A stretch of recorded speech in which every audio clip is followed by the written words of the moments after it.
Hi hello welcome to my channel. Telangana assembly ఎన్నికల్లో కాంగ్రెస్ ప్రభుత్వం 6 గ్యారెంటీల పేరుతో అధికారంలోకి వచ్చిన విషయం తెలిసిందే. అయితే 6 గ్యారెంటీల్లో మహాలక్ష్మి పథకం ఒకటి. దీనికి మహిళలకు ఉచితంగా ప్రతి నెల 2500 రూపాయలు ఆర్థిక సాయం అందించనున్నట్లయితే తెలిపింది. అలాగే ఆర్టీసీ బస్సుల్లో ఉచిత ప్రయాణాన్ని కల్పించింది. దీనికి సంబంధించి అప్లికేషన్లు ప్రజాపాలన ద్వారా అయితే తీసుకున్నారు. అప్పుడు అందరికీ ప్రతి ఒక్క ఆడపిల్లకి ఇస్తామని చెప్పిన రాష్ట్ర ప్రభుత్వం ఇప్పుడు కొత్త ఆంక్షలను అయితే విడుదల చేసింది. అవేంటో ఇప్పుడు మనం తెలుసుకుందాం. తెలంగాణ అసెంబ్లీ ఎన్నికల సందర్భంగా కాంగ్రెస్ ఇచ్చిన 6 గ్యారెంటీల్లో మహాలక్ష్మి పథకం ఒకటి.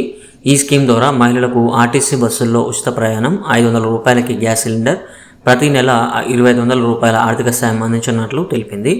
ఇప్పటికే ఉచిత బస్సు ప్రయాణం, 500కే గ్యాస్ సిలిండర్ పథకాలను ప్రభుత్వం అమలు చేస్తూ ఉంది.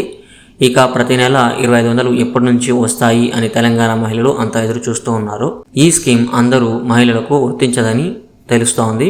ప్రస్తుతం ప్రభుత్వం అందించనున్న పింఛన్లు తీసుకునే వృద్ధాప్య, వితాంతు, దివ్యాంగ, ఒంటరి మహిళలకు కొత్త పథకం ద్వారా ప్రతి నెల 2500 అందకపోవచ్చని ప్రభుత్వ వర్గాలు చెప్తూ ఉన్నాయి. అంటే ప్రస్తుతం ఎలాంటి పథకాల ద్వారా ప్రయోజనం పొందని మహిళలకు మాత్రమే ప్రతి నెల 2500 సాయం అందించాలని ప్రభుత్వం భావిస్తున్నట్టు తెలుస్తోంది. ఇలా చేస్తే లబ్ధిదారుల సంఖ్య చాలా తక్కువగా ఉంటుంది. ఎందుకంటే ఇప్పటికే లక్షలాది మహిళలు ప్రభుత్వ పింఛన్ ద్వారా ప్రయోజనం పొందుతూ ఉన్నారు. కాబట్టి ఇది వారికైతే వర్తించదని చెప్తూ ఉంది రాష్ట్ర ప్రభుత్వం. మహాలక్ష్మి పథకానికి విధి విధానాలను త్వరలోనే ఖరారు చేయనున్నట్లు ప్రభుత్వం తెలిపింది. జూలై లేదా ఆగస్టు నుంచి ఈ స్కీమ్ అమలు చేయాలని భావిస్తోంది. ఈ దిశగా చర్యలు చేపడుతోంది. 18 ఏళ్లు నిండిన మహిళలకు ప్రతి నెల 2500 రూపాయల ఆర్థిక సాయం అందిస్తామని కాంగ్రెస్ ఎన్నికల సందర్భంగా హామీ ఇచ్చిన విషయం తెలిసిందే. అలాగే తెల్ల రేషన్ కార్డు ఉన్న వారికి ఈ పథకం వర్తింపజేయనుంది.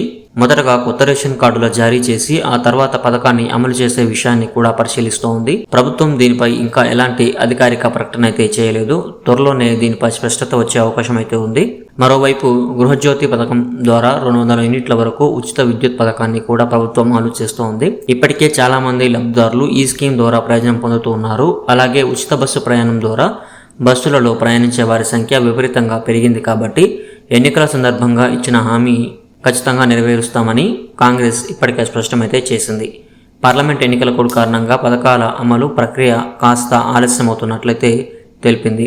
అప్పుడు అందరికీ ఇస్తామని చెప్పిన రాష్ట్ర ప్రభుత్వం ఇప్పుడు కొర్రీలు పెట్టడంతో అమలు చేస్తుందా లేదా అనే ఆలోచన అయితే ప్రజల్లో వస్తుంది. సో ఇదే ఫ్రెండ్స్, వీడియో మీకు నచ్చినట్లయితే లైక్ చేయండి. అలాగే మన ఛానల్ని సబ్స్క్రైబ్ చేసుకోవడం మాత్రం మర్చిపోకండి. Thank you friends.